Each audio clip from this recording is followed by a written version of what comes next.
आज की ये सच्ची घटना थोड़ी हॉरिफिक है। सो कमज़ोर दिल वालों से हाथ जोड़कर रिक्वेस्ट है कि इस घटना को ना सुनें।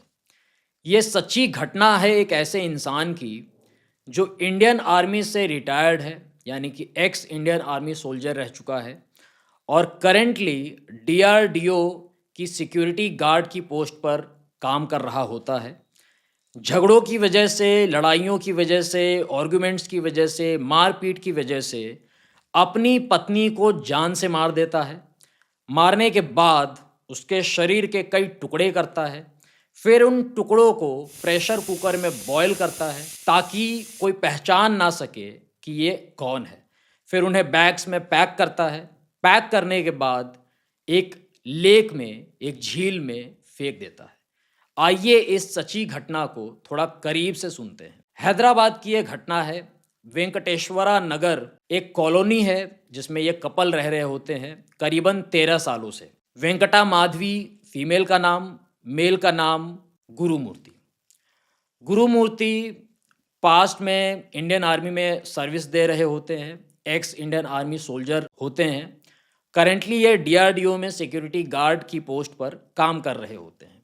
फ्रीक्वेंटली इनकी लड़ाइयाँ, झगड़े, आर्गुमेंट्स काफ़ी टाइम से ये लड़ाइयाँ, ये झगड़े, ये आर्गुमेंट्स इनकी लाइफ में चल रहे होते हैं। दोनों अपने 2 बच्चों के साथ रह रहे होते हैं। 14 तारीख को दोनों गुरुमूर्ति की जो बहन है, यानी कि छोटे बच्चों की जो बुआ जी है, उसके घर पे ये दोनों जाते हैं। जाने के बाद वहाँ पे थोड़ा टाइम स्पेंड करते हैं, बच्चों को वहीं छोड़ देते हैं और सेम डे यानी कि उसी रात को घर लौट आते हैं। घर लौट आने के बाद आपस में ऑफ कोर्स लड़ाइयाँ हुई होंगी, झगड़े हुए होंगे या कुछ आर्गुमेंट्स हुई होगी। आर्गुमेंट्स इतनी तगड़ी थी, उसकी इंटेंसिटी इतनी तगड़ी थी, या फिर हम जो भी बोलें, लड़ाई झगड़ा इतना इंटेंस था, इतना गुस्सा भरा हुआ था गुरुमूर्ति के अंदर कि वो जान से मार देते हैं अपनी पत्नी को। जान से मारने के बाद उसके शरीर के कई टुकड़े करते हैं। कई टुकड़े करने के बाद उन बॉडी पार्ट्स को प्रेशर कुकर में बॉईल करते हैं। बॉईल कर करके बैग्स में पैक करते हैं। पैक करने के बाद नेक्स्ट डे एक लेक में फेंक देते हैं। अब 16 तारीख की सुबह क्या होता है, माधवी के जो पेरेंट्स हैं वो माधवी को ढूंढते हुए गुरुमूर्ति के घर पे आते हैं कि हमारी बच्ची का नंबर नहीं लग रहा है, वो रिस्पॉन्ड नहीं कर रही है, क्या हो गया, क्या नहीं हो गया, वो लापता है, उसका कुछ अता पता नहीं है, तुम जानते हो क्या माधवी के बारे में। तो गुरुमूर्ति कहता है कि अच्छा वो लापता है, एक तरीके से मैनिपुलेट करने की कोशिश करता है और अपनी बातें इस प्रकार रखता है कि उनको भी लगता है कि यार वाह क्या बात है। तो गुरुमूर्ति बोलना स्टार्ट करता है। 14 तारीख को जब हम लोग बहन के घर से वापस आए तो एक आर्गुमेंट हम दोनों के बीच हुई, एक बहस हुई और माधवी कह रही थी कि वो जो ये संक्रांति है, मकर संक्रांति, ये अपने परिवार वालों के साथ यानी कि आप दोनों के साथ वो स्पेंड करना चाहती थी और मेरे को लगता है कि वो नाराज़ होके, वो गुस्सा होके वो आप दोनों के घर पे ही आई होगी, लेकिन आप तो बता रहे हैं कि वो तो लापता हो गई। ये तो बड़ी दुख वाली बात है, बड़ी दुख भरी खबर है। तो चलिए पास के किसी हम पुलिस स्टेशन पे चलते हैं, वहाँ जाकर हम रिपोर्ट लिखवाते हैं, रिपोर्ट करते हैं कि वो गायब है, वो लापता है, वो पता नहीं कहाँ है। तो तीनों लोग जाते हैं पुलिस के सामने, सारी बातें बताते हैं कि माधवी लापता है और ये रही उसकी फ़ोटो और ये वो दुनिया भर की चीज़ें।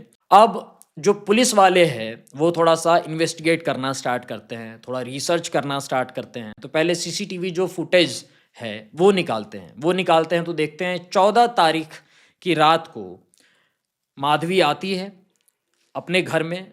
आने की तो उसकी वीडियो अवेलेबल है, लेकिन जाने की कोई वीडियो अवेलेबल नहीं है। तो पुलिस वालों को थोड़ा-सा डाउट हुआ। फिर उन्होंने गुरुमूर्ति को थोड़ा-सा कस्टडी में लिया और क्वेश्चंस पूछना स्टार्ट किए। अब पुलिस वालों के पूछने के तौर तरीके भी डिफरेंट होते हैं, आप सब जानते ही हैं। क्वेश्चंस पूछते-पूछते इनके जो आंसर्स थे गुरुमूर्ति के, थोड़े से सस्पिशियस निकले। फिर इनको और थोड़ी कस्टडी में लिया गया और फिर इनसे थोड़ी-सी कहीं न कहीं ज़बरदस्ती से थोड़ा-सा इनके ऊपर वो करके कि हाँ, बताओ क्या कैसे। तो इन्होंने सारी की सारी बातें एक्सेप्ट की, सारी की सारी बातें इन्होंने कबूल दी। कि 14 तारीख की रात को जब हम लोग आए घर पे आए तो फिर हम दोनों के बीच कोई झगड़ा हुआ। झगड़े में फिर एकदम से गुस्सा और ये वो, फिर मैंने उसको जान से मार दिया। मारने के बाद मैं उसको बाथरूम में लेके गया। बाथरूम में जाने के बाद मैंने उसके शरीर के कई टुकड़े किए। टुकड़े करने के बाद उन टुकड़ों को बॉयल किया ताकि इसकी बॉडी को कोई पहचान ना सके और मेरे ऊपर भी कोई ब्लेम ना आए, मुझे भी कोई ना पकड़े। और फिर मैंने बैग्स में उन टुकड़ों को पैक करके और फिर एक झील में फेंक दिया। बताया जा रहा है कि जो गुरु मूर्ति है, इनको अपनी वाइफ के ऊपर डाउट भी था कि she might be having some extra marital affairs, ऐसा करके भी कुछ रहा था। चलिए इस केस को अब हम थोड़ा सा समझने की कोशिश करते हैं। सबसे पहली चीज़ है, वाई सच इंसिडेंट्स हैपन। ऐसी घटनाएं घटती ही क्यों है? ऐसी घटनाएं जो हैवानियत को बढ़ावा देती हैं और इंसानियत को शर्मसार करती हैं। ऐसी घटनाएं केवल एक किसी झगड़े का, एक किसी लड़ाई का या फिर एक किसी बहस का रिजल्ट नहीं होती। ऐसी घटनाओं के पीछे बहुत सारी लड़ाइयाँ, बहुत सारे झगड़े, बहुत सारी आर्गुमेंट्स, बहुत सारी नेगेटिविटी और एक लंबे टाइम से चल रही लड़ाई, झगड़े या कलह, क्लेश, जो भी हम उसको बोलें, उसका ही ये रिजल्टेंट होता है कि इस प्रकार की घटनाएं घटित होती हैं। मतलब जैसे आप एक कपल हो, अब आप दोनों के बीच लड़ाइयाँ हो रही हैं, आप दोनों के बीच झगड़े हो रहे हैं और ये जो झगड़ा है ये काफ़ी टाइम से चल रहा होता है। तो ये जो झगड़ा है ये केवल झगड़ा नहीं रहता, ये झगड़ा फिर दुश्मनी का रूप ले लेता है। बाहर से भले आप एक दूसरे के लिए गर्लफ्रेंड बॉयफ्रेंड हैं, हस्बैंड वाइफ हैं, या बाहर से आप काफ़ी एक रिस्पेक्टेबल इंसान हैं या फिर काफ़ी एक रिस्पेक्टेबल कपल हैं सोसाइटी के लिए, लेकिन अंदर ही अंदर वो जो एक दुश्मनी की भावना होती है, अंदर ही अंदर जो एक गुस्सा भरा होता है, अंदर ही अंदर जो एक नेगेटिविटी होती है काफ़ी हाई लेवल की, कि ऐसा क्यों, वैसा क्यों, ये क्यों, वो क्यों, एक बहुत ही कहीं ना कहीं गहरी दुश्मनी होती है। तो उसका ही रिजल्टेंट होता है कि इंसान इंसानियत के लेवल से भी गिर जाता है और इस प्रकार की घटनाएं घट जाती हैं। हालांकि जो भी गुरु मूर्ति ने किया है वो बिल्कुल भी एक्सेप्टेबल नहीं है और बिल्कुल भी ह्यूमैनिटेरियन नोट पे भी देखा जाए तो हर तरीके से गलत है। हर तरीके से कहीं ना कहीं ये एक हैवानियत है, शैतानियत है और इंसानियत तो इसमें कुछ नज़र ही नहीं आती। तो इस प्रकार की घटनाओं की हम सबको निंदा ही करनी चाहिए। कंक्लूजन का दूसरा पॉइंट है, we need to release the negativity we are having. जब भी लड़ाइयाँ होती हैं, जब भी झगड़े होते हैं, जब भी आर्गुमेंट्स होती है, हमारे मन में कोई ना कोई नेगेटिविटी आती है। अब हम क्या करते हैं, कई बारी उस नेगेटिविटी को रखे रहने देते हैं कि ठीक है वो नेगेटिविटी है या फिर वो दुश्मनी वाली बात है या वो जो गुस्सा है उसको हमने अपने मन में रखे रहने दिया, हमने उसके अकॉर्डिंग कुछ नहीं किया। अब मेरा ये कहना है कि एटलीस्ट आप कम्युनिकेट करके उस गुस्से को रिलीज़ कीजिए। कम्युनिकेट करने का मतलब ये नहीं है कि आप अपना गुस्सा जो है वो गुस्से के थ्रू ही निकालेंगे या गंदी लैंग्वेज का यूज़ करके निकालेंगे या उल्टा सीधा कुछ भी करके निकालेंगे या उल्टी सीधी हरकतें करके निकालेंगे, नहीं। बात करके निकालेंगे, एक हेल्दी नोट पे कहीं न कहीं आप डिस्कस करना स्टार्ट करेंगे कि यार यहाँ पे मैं गलत था, यहाँ पे तुम गलत थी, यहाँ पे ऐसा नहीं होना था, यहाँ पे वैसा नहीं होना था। इस तरीके से एक अंडरस्टैंडिंग वाली बात से। कई बारी क्या होता है, जब गुस्सा हमने अपने अंदर भरा होता है तो वो गुस्सा धीरे-धीरे बढ़ता जाता है। उस गुस्से में इतनी इंटेंसिटी होती है, इतनी नेगेटिविटी होती है कि इंसान फिर किसी भी हद तक गुजर सकता है, इंसान फिर किसी भी हद तक जा सकता है।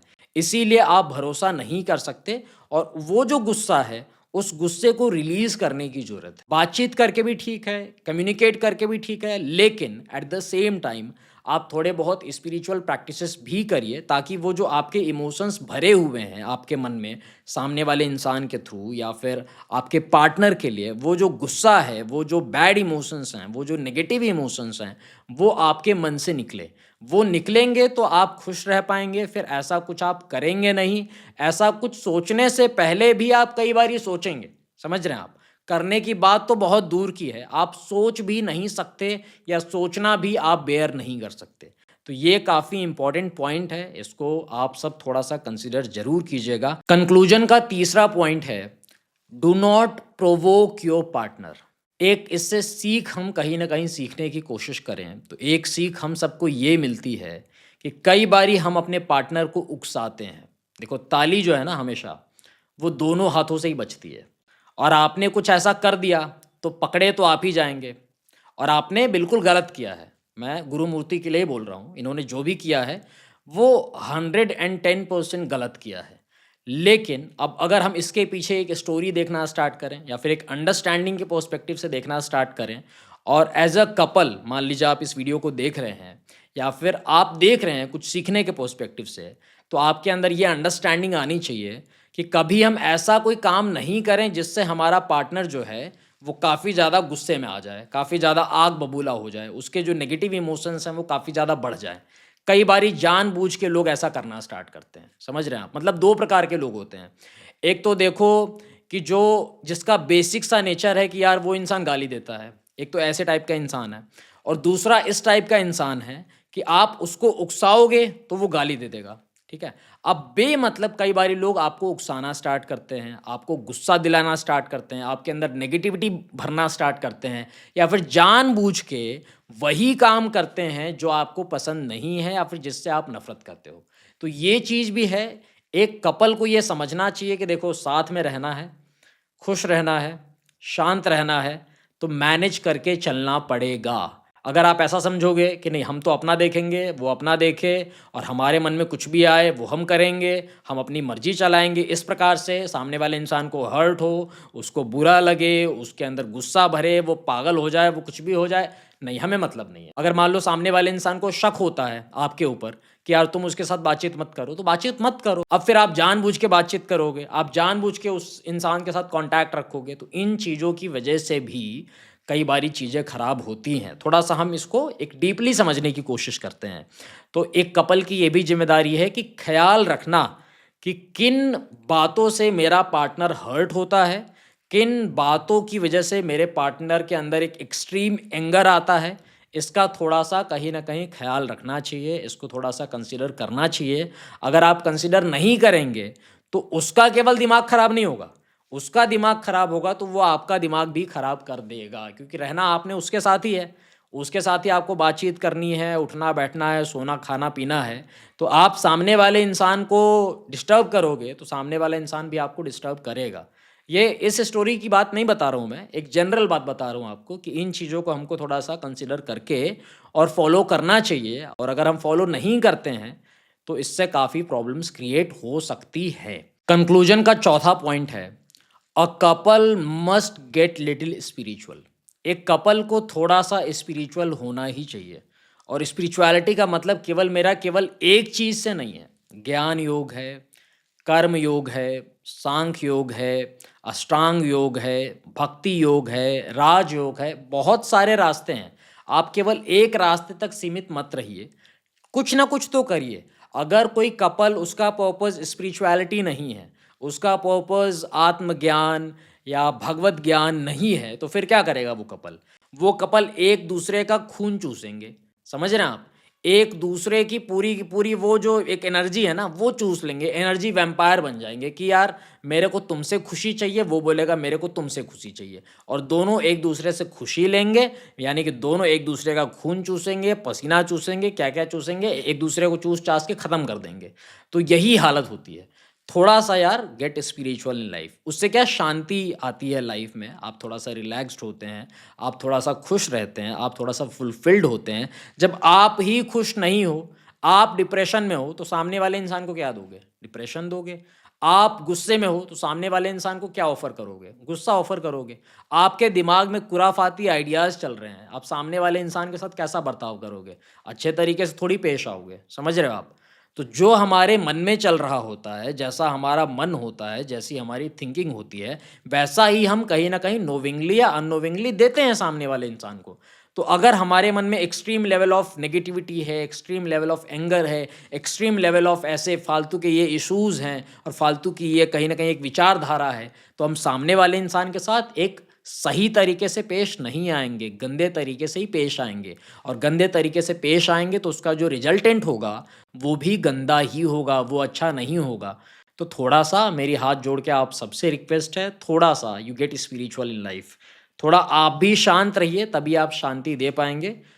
जियो और जीने दो, समझ रहे हो आप? बस इतनी सी बात कहना चाहता था, आपका दोस्त, होस्ट, कोच आनंद।